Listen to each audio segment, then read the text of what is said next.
Puji Tuhan, hari ini kita akan kembali merenungkan firman Tuhan yang saya mau beri tema melangkah bersama Tuhan.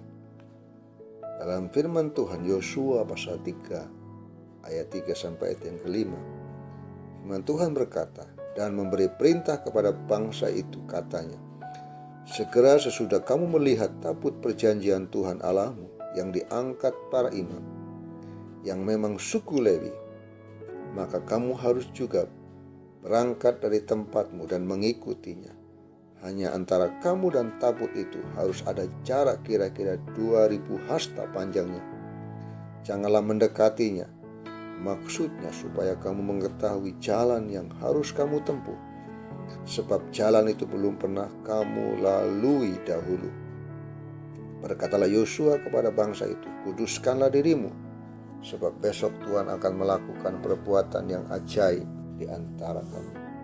Saudara yang dikasihi Tuhan, sebagai umat Tuhan, memang kita tahu bahwa apa yang akan terjadi hari besok, minggu depan, atau tahun depan, kita tidak pernah tahu. Tetapi sebagai umat Tuhan, kita harus tetap yakin dan percaya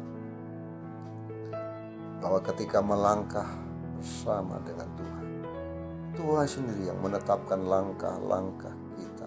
Seperti yang firman Tuhan katakan, Tuhan menetapkan langkah-langkah orang yang hidupnya berkenan kepadanya.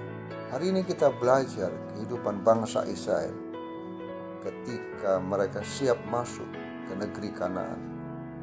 Tuhan mengajar kepada mereka hal-hal pelajaran yang penting yang harus kita miliki, yaitu pertama, kita harus melangkah dengan iman. Ketika bangsa Israel akan masuk ke negeri Kanaan, yakni negeri perjanjian Tuhan yang penuh susu dan madunya, Yosua berkata, sebab jalan itu belum pernah kamu lalui dahulu. Mereka harus melewati jalan yang sama sekali belum pernah dilalui. Oleh sebab itu mereka harus sepenuhnya bersandar kepada Tuhan, yaitu mereka harus melangkah dengan iman. Mereka harus melangkah yakin, beriman, bersandar sepenuhnya kepada Tuhan. Sebagai umat Tuhan, kita harus menjadikan iman menjadi dasar buat hidup kita. Bukan hanya itu, Yosua juga berkata kepada para imam, kuduskanlah dirimu, sebab besok Tuhan akan melakukan perbuatan yang ajaib di antara kamu. Untuk kita bisa melangkah bersama dengan Tuhan dan menikmati kemenangan, Tuhan merindukan kita hidup dalam kekudusan, hidup dalam kesucian.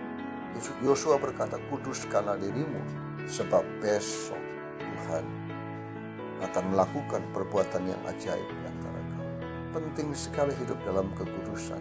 Ketika kita hidup dalam kekudusan, dalam perkenanannya, Tuhan sendiri yang akan menyatakan kuasanya, keajaibannya, kemenangannya, sehingga kita boleh melihat pertolongannya nyata buat hidup kita. Seperti yang firman Tuhan katakan, Tuhan menetapkan langkah-langkah orang yang hidupnya berkenan kepada Tuhan. Ketika kita hidup kudus dan berkenan kepadanya, kita yakin bahwa Tuhan sendiri yang akan menyatakan perbuatannya yang ajaib, memberikan kemenangan sama seperti Yosua menikmati kemenangan yang daripada Tuhan. Ketika Yosua melangkah bersama dengan Tuhan dalam iman dan dalam kekudusan, biarkan hidup kita mengalami kemenangan demi kemenangan dalam langkah-langkah kita, melewati hari-hari kita dalam iman dan dalam perkenanannya. Tuhan Yesus memberkati.